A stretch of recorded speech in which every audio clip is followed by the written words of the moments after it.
오늘은 회방받지 않는 예배, 회방받지 않는 예배라는 제목으로 함께 말씀 나누도록 하겠습니다. 믿음을 가진다는 것은 삶의 주인이 바뀐다는 것을 의미합니다. 믿음을 가지고 있는 크리스천들은 예수 그리스도를 구주로 모시고 살아가게 됩니다. 구주라는 것은 구원자이자 주인으로서 예수님을 따른다는 의미입니다. 그러나 믿음이 있다는 가면을 쓰고는 있지만 예수님을 주인으로 모시지 않고 살아가는 크리스천들이 은근히 적지 않습니다. 교회 출석도 하고 경건생활까지 할 때도 있지만 정작 예수님을 주인으로 따르지 않습니다. 이런 경우 하나님을 따르는 척하면서 자신을 앞세우고 있는 잘못된 신앙을 가지고 있거나 신앙이 없으면서도 혼자 스스로 신앙이 있다고 착각하고 있는 것입니다. 하지만 겉으로 봐서는 진짜 제대로 신앙을 가지고 있는지 구별하는 것이 정말 어렵습니다. 심지어 자기 스스로도 내가 온전한 신앙 가운데 있는 게 맞는가 아닌가 좀 알지 못할 때도 있습니다. 실제로 성경에 등장하는 이스라엘의 왕들을 보면 하나님께서 택하신 나라의 왕들이니 믿음이 좋지 않았을까라고 생각할 수 있습니다. 하지만 이스라엘의 왕들 중에서 온전한 믿음을 가지고 살았던 사람들이 오히려 더욱 적었습니다. 그런데도 그들은 자신들이 하나님께서 세워주신 이스라엘의 왕이라고 굉장히 폼을 잡고 살았습니다. 하지만 잘못된 신앙을 가지고 있는 이들은 하나님의 징계를 받고 나라를 위기에 처하게 만들다거나 백성들을 고통 가운데로 끌고 가게 되었습니다. 마찬가지로 하나님을 믿는다고 하면서도 잘못된 신앙을 가지고 살아가게 되면 믿음의 능력을 제대로 경험할 수도 없고 주변에 좋은 영향을 끼치기도 어렵습니다. 그렇다면 하나님을 주인으로 따르는 진짜 신앙을 가지고 있다라는 것을 우리가 어떻게 구별할 수 있겠습니까? 바로 누구를 높이느냐로 분별이 됩니다. 어떤 사람이 취직을 하기 위해서 정말 열심히 공부를 해갔다고 합니다. 그래서 자신이 입사하고 싶은 회사들의 역사와 정신과 미래의 비전까지 달달 외워갔습니다. 그리고는 이제 면접장에 가가지고 자신이 외웠던 이야기를 쫙 풀어내면서 자신은 이 회사가 너무나 자랑스럽고 이렇게 멋진 곳에서 정말 열심히 일하고 싶습니다 라고 포부를 밝혔습니다. 이렇게 멋지게 말을 했는데 면접관들의 표정이 영 좋지 않은 것이었습니다. 알고 보니까 이 사람이 너무나 긴장하는 바람에 다른 회사의 역사와 비전을 말하고 그 회사에서 일하고 싶다고 말을 했던 것입니다.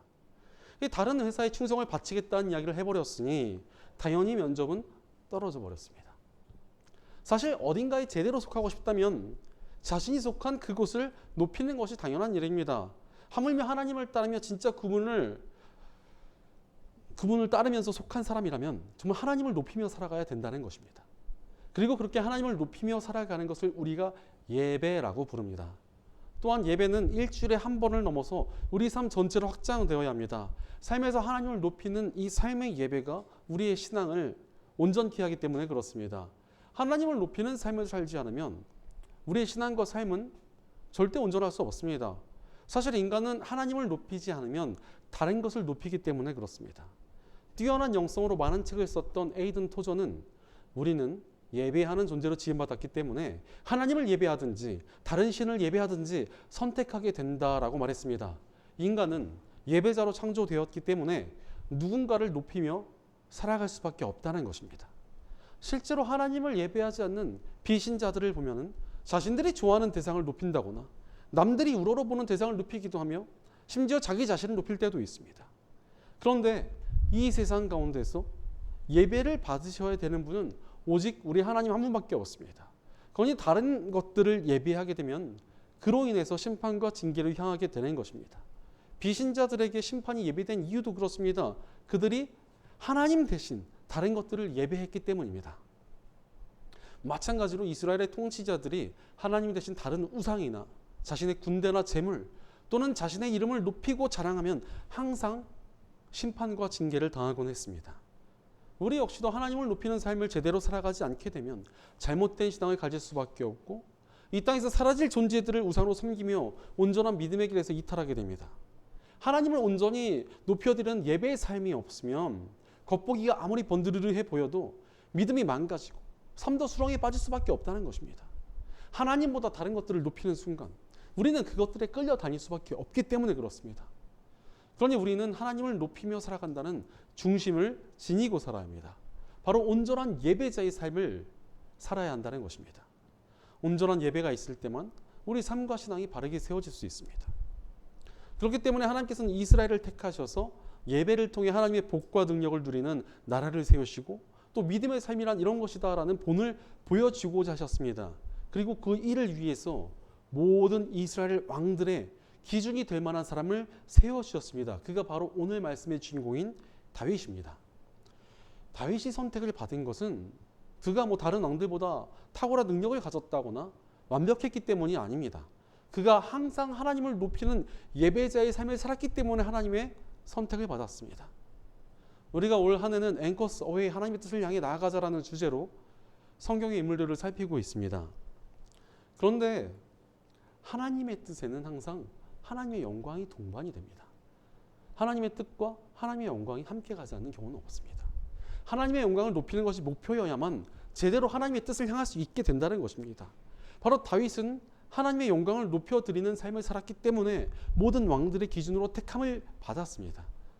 그런 다윗의 삶 가운데 오늘 말씀에 등장하는 이야기는 아주 중요한 핵심을 보여주십니다. 사실 다윗은 인생 가운데 정말 많은 굴곡을 겪었던 사람입니다. 집안에 무시받는 막내로서 양을 치는 허드렛 일을 하다가 이스라엘에 쳐들어온 골리앗이라는 강력한 적을 무찌르는 엄청난 공을 세우고 장군이 되었습니다. 이런 벼락승진도 잠시 이스라엘의 첫 번째 왕이었던 사울이 부하인 다윗을 질투하는 바람에 다윗은 목숨의 위협을 받으며 쫓겨다니게 됩니다. 그러던 중 이스라엘에 쳐들어온 블레셋 족속과의 전쟁에서 사울과 그 아들들이 다 전사하게 되었고 다윗은 이스라엘의 새로운 왕이 될 수 있었습니다. 왕이 된 다윗은 하나님을 높이기 위해서 방치되고 있었던 하나님의 언약궤를 수도로 옮기고자 합니다. 언약궤는 하나님의 영광을 나타내는 예배의 상징이었으나 이전 왕 사울은 하나님을 진심으로 높여드리는 사람이 아니었습니다. 그렇기 때문에 오랜 기간 이 언약궤가 방치되고 있었습니다. 그런데 다윗이 언약궤를 옮기는 과정에서 성경적인 방법이 아니라 인간적인 방법을 사용합니다. 그로 인해서 언약궤를 옮기는 일은 실패로 돌아갔고 그 과정에서 큰 사고까지 납니다. 그래서 일단 오벳 에돔이라는 사람의 집에 하나님의 언약궤를 보관해 두었습니다. 그런데 12절 말씀 보니까 다윗에게 언약궤를 보관하던 이 오벳 에돔의 집이 복을 받았다는 소식이 들려옵니다. 그러자 다윗은 다시 한번 하나님의 언약궤를 높이는 계획을 진행시킵니다. 바로 다윗은 하나님을 높이는 삶이 복되다는 것을 확신했습니다. 그러니 실패에 굴하지 않고 다시 한번 하나님의 언약궤를 옮기는 계획을 실행했던 것입니다. 바로 다윗의 믿음대로 가장 복된 삶은 하나님을 높여드리는 예배자의 삶입니다. 우리 예수님께서도 말씀하시기를 먼저 하나님의 나라와 그의 의를 구하면 모든 것을 다 더해 주시겠다라고 약속해 주셨습니다. 하나님의 나라와 하나님의 의를 구한다는 것은 궁극적으로 하나님을 높이는 삶을 말합니다. 하나님을 높이며 살아가는 사람의 인생을 하나님께서 책임져 주시고 복 주신다는 것입니다. 실제로 크리스천들 중에서 믿음의 능력으로 쓰임받은 사람들의 공통적인 특징이 있다면 다들 하나님께 온전히 예배하는 사람이었다는 것입니다. 바로 하나님을 온전히 높이는 예배가 우리의 능력이며 복의 통로라고 할 수 있습니다. 그러니 우리는 복된 삶을 살기 위해서 온전한 예배자가 되어야 합니다. 그럼에도 불구하고 우리 예배가 회방받을 때가 있습니다. 하나님만 높이며 살아야 되는데 자꾸 다른 것들이 내 안에서 높아집니다. 하나님을 예배하는 대신에 다른 것들을 더 높이며 살아가게 되는 것입니다. 왜 그렇습니까? 자신의 욕망에 눈이 멀어서 그렇습니다. 자신의 이름을 높이고 싶어서 자신이 바라는 것들을 빨리 얻으려고 허영심을 채우기 위하여 하나님 대신에 다른 것들을 높이며 살아갑니다. 그리고 하나님께서 받으셔야 될 예배를 다른 것들이 받게 합니다. 오늘 말씀에 등장하는 다윗의 부인 미갈은 자신의 욕망 때문에 예배를 회방하게 되었습니다. 예루살렘으로 하나님의 언약궤가 도착하고 백성들은 환호하며 예배를 드립니다. 그 모든 것을 진행하던 다윗은 얼마나 기뻤는지 막 춤을 춥니다. 문제는 그러다가 옷이 벗겨져 버렸습니다. 그런데 미갈은 백성들이 나와서 다 기뻐하는 가운데 예배에 참여하지 않고 있었습니다. 왕궁에 가만히 앉아서 그 모습을 보고 있다가 미갈이 다윗을 보게 됩니다. 그런데 자기 남편이 백성들 앞에서 춤을 추다가 바지가 벗겨진 것을 보고 다윗에게 분노합니다. 20절 말씀을 보니까 미갈은 오늘 이스라엘의 임금님이 건달패들이 맨살을 드러내고 춤을 추듯이 신하들의 아내가 보는 앞에서 몸을 드러내며 춤을 추셨으니 임금님의 채통이 어떻게 되었겠습니까? 라고 다윗에게 따져듭니다. 미갈은 지금 하나님을 높이는 것보다 나의 안락함이 더 중요하다는 것입니다. 백성들이 다 나와 있는데 혼자서 왕궁에 숨어 있었습니다. 또한 하나님을 높이는 것보다 왕비인 나의 명예가 중요하다는 것입니다. 또한 내 남편에 대한 소유욕이 더 중요하다라고 지금 말하고 있는 것입니다. 바로 미갈에게는 예배를 회방하는 악한 마음이 있었습니다. 사실 우리 마음속에도 예배를 회방하는 미갈 같은 마음들이 숨겨져 있을 때가 많습니다. 하나님을 높이기보다는 은근히 나를 높이고 싶고 하나님께 감사하는 것이 귀찮기도 하고 세상에서 내가 갖고 싶은 것들이 내 마음을 차지하게 될 때도 있습니다. 그러나 21절의 말씀에서 예배를 회방하는 미갈에 대해서 다윗은 굉장히 단호하게 대답합니다. 그래서 내가 주님 앞에서 그렇게 춤을 추었어. 주님께서는 그대의 아버지와 그의 온 집안이 있는데도 그들을 마다하시고 나를 뽑으셔서 주님의 백성 이스라엘을 다스리도록 통치자로 세우셨어. 그러니 나는 주님을 찬양할 수밖에 없어. 나는 언제나 주님 앞에서 기뻐하며 뛸 것이요. 다윗은 예배를 회방한 미갈을 향해서 분개하며 더욱더 하나님을 찬양하며 예배하겠다고 말합니다. 다윗이 이렇게 말을 할 수 있었던 것은 다윗에게는 하나님을 예배할 수밖에 없었던 이유가 있었기 때문입니다. 다윗에게는 하나님께서 자신에게 모든 것을 주셨음을 믿는 믿음이 있었습니다. 그는 하나님께서 자신의 삶에 있는 모든 좋은 것들이 다 왔다는 것을 믿고 있고 인정하고 신뢰했습니다. 하나님께서 자신의 삶에 모든 좋은 것을 주셨다는 것입니다. 실제로 다윗은 집안에서 차별받는 막내로서 허드렛 일을 하는 그런 사람이었으나 하나님의 도우심으로 적장 골리앗을 돌멩이 하나로 이기고 장군이 되었습니다. 또한 그가 이스라엘의 왕이 된 것 역시도 하나님의 도우심이 없이는 불가능했습니다. 그러니 다윗은 하나님께로부터 모든 좋은 것이 왔음을 인정하며 예배할 수밖에 없었던 것입니다. 그렇기 때문에 다윗은 하나님의 언약궤를 옮기는 일이 순조롭게 진행되자 소와 양을 바치며 예배를 드렸고 또 예루살렘의 언약궤가 도착하자 또 예배를 드립니다. 그야말로 어디를 가든지 다윗의 삶은 예배가 함께했습니다. 그렇기 때문에 하나님께서는 다윗을 모든 왕들의 기준으로 삼아 주신 것입니다. 무엇을 하든 어디를 가든 하나님을 높이는 것이 하나님께서 기뻐하시는 사람의 기준이라는 것입니다. 이 기준은요, 지금의 시대에도 변화되지 않았습니다. 하나님께서는 어디를 가든 무엇을 하든 멈추지 않고 하나님을 높이시고 찾으시며 높이는 사람을 찾으시고 복주시며 선한 길로 인도해 가십니다. 그러니 우리는 어디를 가든 무엇을 하든 온전한 예배자가 되어야 합니다. 그렇다면 우리가 항상 하나님을 높이는 온전한 예배자가 될 수 있는 힘이 어디에 있겠습니까? 바로 십자가의 복음 안에 있습니다.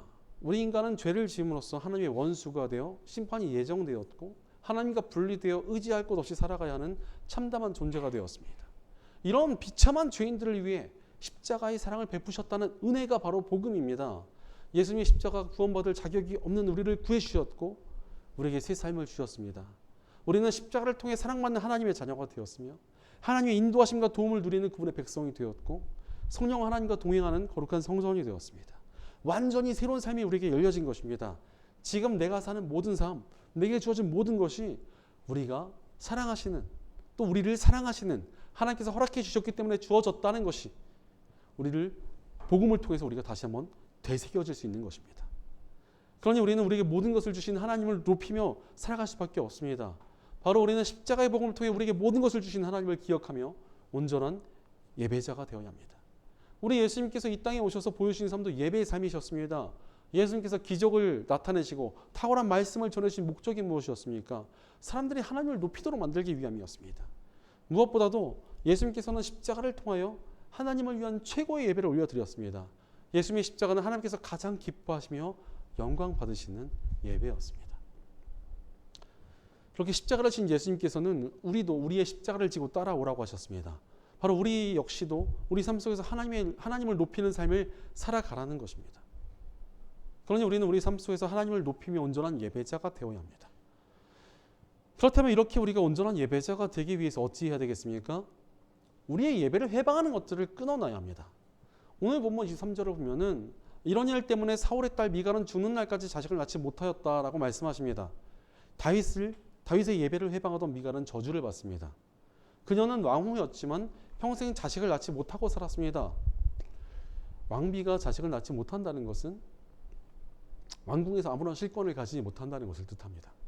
특히 이 시대 가운데 자녀가 없다는 것은 거의 하나님의 저주에 준하는 굉장히 큰 문제였습니다. 아마 다윗이 그녀를 더 이상 가까이 하지 않았던 것으로 보입니다. 다윗이 그렇다면 미갈을 별로 사랑하지 않아서 그랬느냐? 그렇지는 않습니다.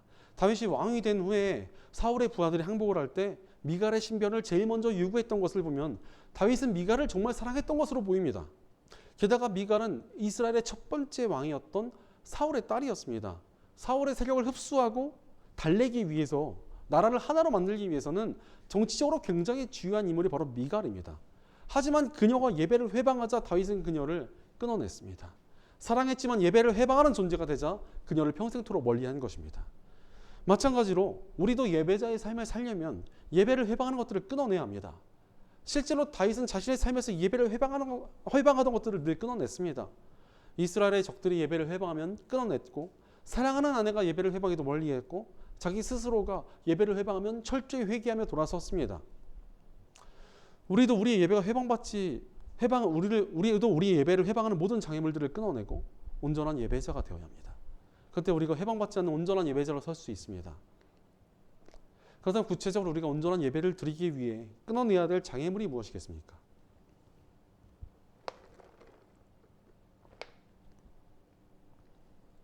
첫째로 온전한 예배자가 되기 위해 고집을 끊어내야 합니다. 하나님을 온전히 예배하지 못하도록 만드는 가장 큰 걸림돌이 무엇입니까?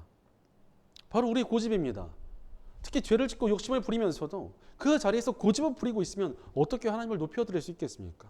하나님께서 싫어하시는 죄를 짓고 거기서 돌아서지 않으면서 자신의 고집을 꺾지 않는 것은 하나님을 무시하는 것 아닙니까? 그런 사람이 하나님을 제대로 높이는 것은 절대 불가능한 일입니다. 예전에 찬양 인도를 정말 기가 막히게 잘하는 신학생이 하나 있었습니다. 찬양을 너무너무 잘해가지고 이 친구는 정말 나중에 뛰어난 사역자가 될 것이다 기대를 한 몸에 받았습니다. 그런데 이 청년이 어느 날 여자친구가 생겼는데 정말 너무너무 예쁘게 생겼습니다. 거의 연예인처럼 예쁘게 생겼는데 딱 하나 문제가 있었습니다. 이 여자친구가 믿음이 없었습니다. 문제는 이 여자분이 너무 마음이 완고해서 복음을 받아들일 생각이 정말 전혀 없었습니다. 그래서 다들 헤어져야 된다고 말을 했지만 그 청년은 요지부동이었습니다. 체프 시간에 강사 목사님이 오셔서 혹시 불신자 사귀는 신학생들이 있다면 당장 회개하라 외쳐도 이 친구는 고집을 부리면서 헤어지지 않았습니다. 목사님들과 면담까지 했지만 고집을 꺾지 않았고 절대 헤어질 수 없다며 버티고 버티다가 끝내 그 여자친구와 결혼까지 했습니다. 하지만 불신자랑 결혼한 사람을 어느 교회에서 사역자로 써주겠습니까? 사역의 길이 없으니까 이 친구가 굉장히 방황을 하고 교회도 나가지 않게 되었습니다. 문제는 이 여자분이 자기 남편이 길도 못 찾고 길을 헤매고 있으니까 너무 실망을 한 것입니다. 그래서 다른 돈 많은 남자랑 바람을 피고 얼굴값을 하면서 이혼을 통보해버렸습니다. 이 친구가 엄청나게 괴로워하다가 다시 또 교회에 나와서 위로를 받고 신앙은 회복했지만 이제는 더 이상 예전처럼 총만 받는 사역자의 길은 갈 수 없게 되었습니다. 얼마나 안타까운 일입니까? 반면 다윗은 하나님 앞에서 자신의 고집을 정말 쉽게 꺾었습니다. 그가 하나님의 언약궤를 옮길 때 인간적인 방법을 사용했다가 실패를 겪었습니다. 그러니 바로 고집을 꺾고 말씀대로 언약궤를 옮겼고 그 일은 성공적으로 이루어졌습니다. 게다가 또 다윗이 다 하나님의 뜻대로 산 것은 아닙니다. 다윗도 여러 번 죄를 지었고 하나님의 책망을 받기도 했습니다. 그러나 하나님의 선지자가 다윗의 죄악을 드러낼 때마다 다윗은 바로 엎드려서 하나님께 회개합니다. 다윗을 보면은 잘못이 없는 사람은 아니었지만 고집이 전혀 없었습니다. 하나님의 책망이 있으면 바로 엎드렸습니다. 사실 우리 인간이 그렇습니다. 우리는 살아가면서 죄를 짓기 마련입니다. 그러나 고집을 꺾고 죄에서 돌아설 때 우리가 온전히 하나님을 높여드릴 수 있는 것입니다. 하나님께서는 우리가 죄를 돌이켜서 거룩해질 때 정말 기뻐하시며 영광 받으시기 때문입니다. 그러니 정말 좋은 예배는 회개를 동반하게 되어 있습니다. 그러므로 우리 삶 속에서 고집 부리지 말고 우리 삶을 돌아보며 회개함으로 온전한 예배자가 되어야 합니다. 고집 부리지 않는 유연한 회개로 회원받지 않는 예배의 삶을 살아가며 하나님의 기쁨이 되는 저 여러분 되시기를 간절히 축원합니다. 둘째로 온전한 예배자가 되기 위해 교만을 끊어내야 합니다. 예배를 가로막는 가장 악한 죄가 무엇입니까? 바로 교만입니다. 이 세상에 있는 것들 중에 단 하나라도 그것을 하나님보다 높인다면 그것이 바로 교만의 죄악입니다. 그리고 교만의 죄악은 가장 먼저 우리의 예배를 흔들어 놓습니다. 교만함 때문에 사라지고 썩어질 것들이 하나님 대신 우리의 예배 자리 가운데 세워지기 때문에 그렇습니다. 문제는 이 땅에 살면서 나도 모르게 높이려 하는 것들이 너무나 많습니다. 내가 좋아하는 것들을 높이기도 하고, 내가 속한 세상의 공동체를 높일 때도 있으며, 나 자신을 높이려 할 때도 있고, 내 자식을 높이려 할 때도 참 많이 있습니다. 하지만 세상에 사라져버릴 존재를 높이는 것은 반드시 우리를 교만의 죄로 몰아넣고 우리의 예배를 망가뜨리게 됩니다. 예전에 참 믿음이 좋은 청년이 하나 있었습니다. 이 청년이 좋은 회사에 들어가고 싶어서 정말 열심히 기도하며 준비를 했고, 기도가 응답되었는지 자신의 스펙으로 갈 수 있는 것보다 훨씬 더 좋은 대기업에 들어가게 되었습니다. 문제는 입사 이후에 이 청년이 그 기업에 다닌다는 것이 너무나 자랑스러웠던 것입니다. 교회 모임 때도 그 기업에 다닌다는 것을 내세웠고, 그 기업에 다닌 것을 모르는 사람이 없게 하도록 어딜 가든 자랑을 하고 다녔습니다. 그 청년에게는 크리스천이라는 것보다는 대기업에 다닌다는 것이 훨씬 더 자랑스러워 보였습니다. 그러니 점점 그 회사에 뚫리고, 예배보다 회사, 헌신보다 회사, 하나님보다 회사를 중요시하기 시작했습니다. 회사 때문에 난 더 이상 예배 나올 수 없어요. 회사 때문에 헌신할 수 없어요. 회사 일 때문에 바빠서 할 수 없어요.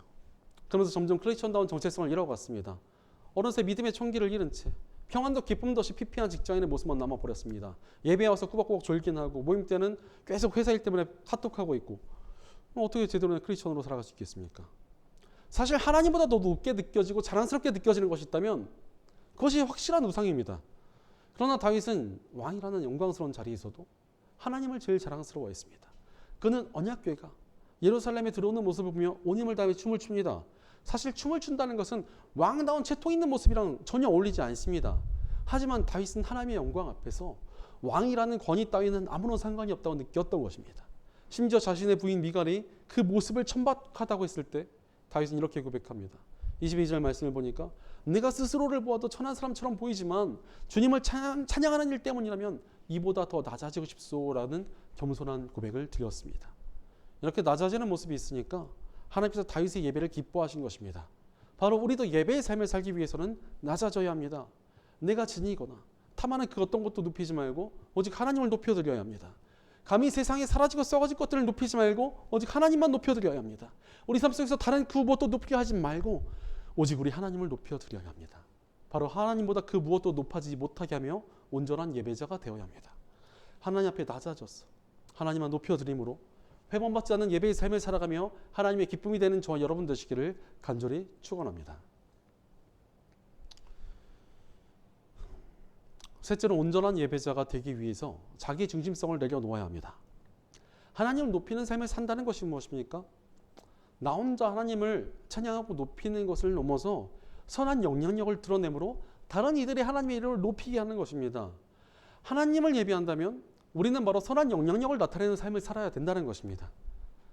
오늘 말씀 18절과 19절을 보면 다윗은 하나님께 예배를 드리고 난 후 백성들을 축복해주고 빵과 고기와 과자를 나누어 줍니다. 거의 풀코스로 백성들을 대접해 주었습니다. 디저트까지 주었어요. 사실 다윗이 언약궤를 옮기는 과정에서 정말 많은 재산과 힘을 사용했습니다. 그러나 또 예배에 나온 이들이 정말 기쁜 마음으로 하나님을 더욱더 높이며 돌아가기를 바랐기 때문에 다윗은 백성들에게 음식을 나누어주고 축복을 빌어준 것입니다. 다윗은 자기 혼자만 하나님을 예배하는 것이 아니라 자신의 그 예배가 확장되길 바랬습니다. 바로 이렇게 선한 영향력을 나타내는 것까지가 예배입니다. 하나님의 이름을 높이기 위해 예배를 드린다면서 선한 영향력을 끼치지 않으면 우리의 예배가 하나님의 이름을 욕되게 만들 때가 생기게 되기 마련입니다. 자신은 예배하는 사람이고 신앙이 있는 사람이라고 티를 내면서 남들과 다른 척을 하지만 정작 선한 영향력을 주지 않는다면 결코 온전한 예배의 삶을 살 수 없습니다. 실제로 예전 어떤 불신자분이 저한테 와서 자기 직장에 교회 다니는 분에 대해서 푸념을 한 적이 있습니다. 그래서 어떤 사람이기 때문에 그렇게 푸념을 하십니까? 물어보았습니다. 그랬더니 그 사람은 자신이 교회 다니는 사람이라고 티를 정말 많이 내고 다닌다는 것입니다. 십자가 목걸이도 하고 다니고 맨날 교회와 예배 이야기를 하고 다니고 자신의 목사님이 어떻고 교회 일하느라 자신이 굉장히 바쁜 사람이다, 이런 것들을 어필했다고 합니다. 문제는 이분이 사람들과 그렇게 사이좋게 지내질 않았습니다. 사람들과 수시로 화를 내고 분노하고 짜증을 내기도 하고 근무 태도도 너무 좋지 않았습니다. 또한 회사의 비품을 몰래 가지고 가다 걸리기도 했습니다. 여기까지는 그럴 수 있다고 하는데 이분이 정말 분개한 일은 따로 있었습니다. 이분이 그 회사에서 이 사람 저 사람과 만나기도 하고 바람도 피고 심지어 기혼자랑 바람까지 폈다는 것입니다. 과연 이분이 드린 예배가 하나님을 높인 것이 크겠습니까? 아니면 이분의 행실로 하나님 이름을 더럽힌 것이 크겠습니까? 사람들이 얼마나 비웃었겠습니까? 저 사람은 교회 다닌다고 하면서 행실이 저것밖에 안 되는구나. 야, 저 사람 믿는 하나님 정말 아무것도 아니구나. 이 얼마나 비참한 일입니까? 그런데 이렇게 선한 영향력을 포기하고 자기 멋대로 사는 이유가 무엇입니까? 자기의 중심성 때문에 그렇습니다. 자신의 욕망을 포기하지 않고 자기 멋대로 사니까 선한 영향력을 줄 수 없는 것입니다. 그러나 선한 영향력을 주려면 자신을 내려놓을 줄 알아야 합니다. 8불7구 같지만 제 아내를 보면 참 대단한 사람이다 이런 생각을 참 많이 하게 됩니다. 가끔 같이 있다 보면은 아주 예전에 일했던 사람들까지도 가끔 연락이 와서 아내의 안부를 묻고 기억해 줍니다. 그 이유는 제 아내가 정말 선한 영향력을 주는 예배자였기 때문이라고 생각이 듭니다. 어느 자리에 있던지 굉장히 성실하게 일했고 사람들이 커버도 잘 쳐주고 교회 일 때문에 다른 사람들의 도움을 받게 되면은 그 사람들한테 작은 선물이라도 보내며 좋은 영향을 정말 많이 주었던 것입니다. 그렇게 하기 위해서 얼마나 자기를 많이 내려놓았겠습니까? 자기의 이득을 얼마나 많이 포기했겠습니까? 그러니 사람들이 제 아내를 좋은 크리스천으로 기억하고 그리워합니다. 이런 그리움이 있으니까 교회나 예배에도 관심이 생기고 전도의 길도 열려질 수 있는 것 아니겠습니까? 그러니 자기 중심성을 내려놓고 선한 영향을 나타내며 온전한 예배자가 되어야 합니다. 그때 우리를 통해 하나님의 이름이 세상 가운데서도 높아질 것입니다. 자기 중심적인 마음을 내려놓고 선한 영향력을 나타내므로 회원받지 않는 예배의 삶을 살아가며 하나님의 기쁨이 되는 저와 여러분 되시기를 간절히 축원합니다. 사랑하는 여러분, 온전한 예배자의 삶을 살아가고 계십니까? 하나님께서 온전한 예배자를 찾고 계십니다. 하나님께서는 하나님을 높이고자 하는 뚜렷한 목표를 가진 사람이어야 하나님께서 하나님의 뜻대로 거침없이 사용하실 수 있기 때문입니다. 실제로 다윗은 하나님께 정말 거침없이 쓰임받았습니다. 이스라엘의 왕이 된 다윗은 나라를 재정비하고 예배를 회복했으며 근처 이방 나라들을 평정하여 평화의 시대를 이루고 영광스러운 하나님의 성전을 지을 기틀을 다졌습니다. 이렇게 쓰임받은 것은 그가 평생 하나님을 높인다는 예배자의 기준으로 살았기 때문입니다. 그러니 지금도 다윗의 삶이 영광스럽게 기억되고 있습니다. 트럼프 카드를 보면은 킹이라는 강력하게 쓰이는 카드가 있습니다. 그런데 이 트럼프 카드에는 스페이드, 다이아몬드, 하트, 클로버 이렇게 4종류가 있는데 그 중에서 인물이 그려져 있는 이 킹 카드에는 각각 실존했던 위대한 왕들의 모습을 담고 있다고 합니다. 각기 알렉산더, 시저, 칼, 데즈 같은 위대한 왕들을 담고 있는데 그 중에서 제일 강력한 스페이드에는 다윗이 그려져 있습니다. 트럼프에 그려진 인물들의 가장 강력한 패에 그려져 있는 것이 바로 다윗이라는 것입니다. 이것을 보고 하나님을 높여드리는 예배자는 하나님의 손길로 쓰임받으니 가장 강력할 수밖에 없다는 것을 보여주는 것 같다라는 생각이 들었습니다. 바로 하나님을 예배하는 사람은 가장 강력히 하나님의 능력을 경험하고 누리게 됩니다. 그러니 우리는 하나님을 높이는 온전한 예배자가 되어야 합니다. 그때 우리의 삶이 하나님의 능력으로 강력하고 아름답게 쓰임받게 될 것입니다. 그러니 하나님께 영광스럽게 쓰임받을 사람은 누구입니까? 하나님 앞에서 고집을 내려놓고 낮아진 마음으로 하나님을 높여드리는 저와 여러분입니다. 맡겨진 영혼을 구하고 세상을 변화시키는 데 쓰임받을 사람은 누구입니까? 자기 중심성을 버리고 예배자의 선한 영향력을 나타내는 저와 여러분입니다. 하나님 안에서 복된 삶을 살아가며 하나님 나라의 상을 풍성히 얻을 사람은 누구입니까? 하나님을 온전히 높이며 온전한 예배자로 살아가는 저와 여러분입니다. 오직 하나님을 높이는 것에 집중하는 삶을 살아가므로 회방받지 않는 예배의 삶을 살아가며 하나님의 기쁨이 되는 저와 여러분 되시기를 주의 이름으로 간절히 축원합니다. 기도하겠습니다. 우리의 모든 예배를 받으시기 합당하신 하나님, 감사와 찬양을 드립니다. 하나님께서 우리 삶에 모든 좋은 것들을 주셨는데도 우리가 세상의 헛된 것들을 높이며 살지는 않았는지 우리의 삶을 돌이켜봅니다. 그러나 이제 우리가 하나님만 높이는 예배자의 삶을 살아가기로 결단합니다. 예배를 회방하는 나의 고집과 교만과 자기중심성을 꺾을 수 있도록 우리를 도와주시옵소서. 우리가 오직 하나님만 예배하는 진실한 예배자로서 주님을 따르게 하옵소서. 다른 헛된 것이 아닌 오직 하나님만 높이기 원합니다. 우리의 공동체 가운데도 함께해 주셔서 우리가 예배를 회방하는 모든 것들을 함께 끊어내고 오직 하나님만 예배하는 신실한 공동체를 세워가게 도와주시옵소서. 늘 우리에게 선하시며 모든 예배를 받으시기에 합당하신 우리 주 예수님의 이름으로 기도드리옵나이다. 아멘.